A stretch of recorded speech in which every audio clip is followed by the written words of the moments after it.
Salut à tous, je m'appelle Antoine Caron et je suis heureux de vous accueillir sur cette chaîne dédiée à la pêche. Ici, je partage des astuces sur la pêche, le choix des appâts et des leurres, et j'aide également les débutants. Abonnez-vous pour rester toujours au courant. Et maintenant, passons au sujet du jour. Bonjour à tous. Dans cette vidéo, je vais vous parler de l'utilisation des leurres de pêche flottant en forme d'insectes. Je partagerai avec vous des astuces et des techniques pour maximiser vos chances de succès lors de vos sorties de pêche.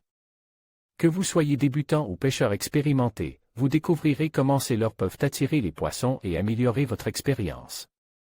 Restez avec moi pour explorer les différents types de leurres, les meilleures conditions de pêche et quelques conseils pratiques.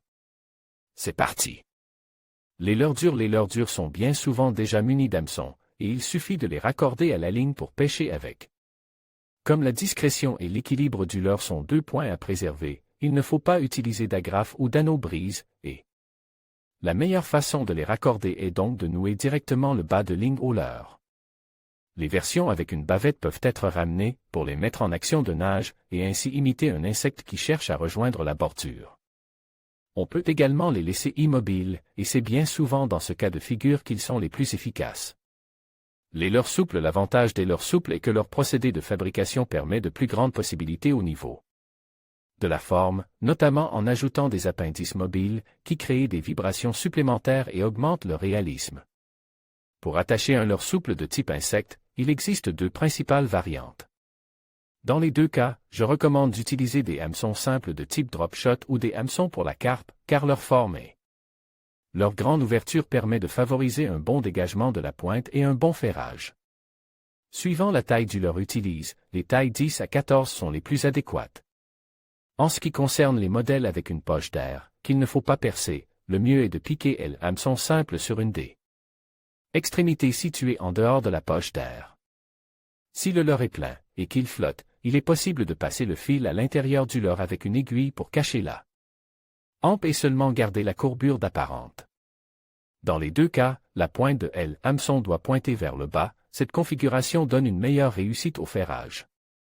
Par ailleurs, concernant le ferrage, il faut attendre de sentir le poisson dans la canne avant de ferrer, et ne pas ferrer de façon hâtive lorsque l'on voit le poisson gober, au risque de lui enlever le leurre de la bouche.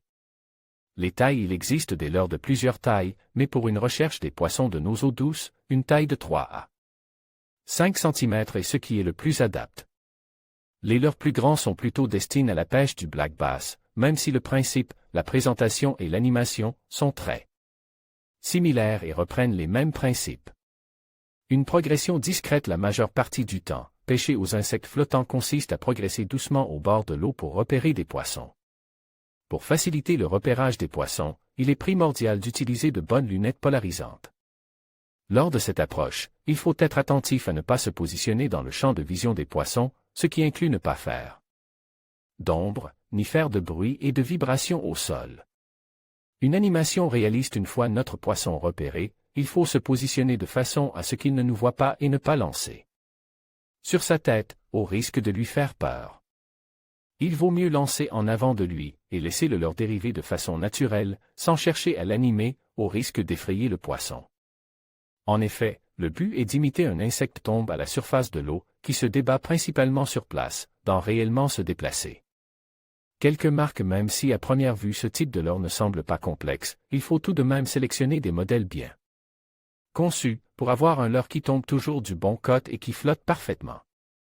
Au niveau des marques qui ont fait leurs preuves, si l'on cherche du code de Rhin, de Tiemco ou des Ilex, on peut facilement trouver son bonheur.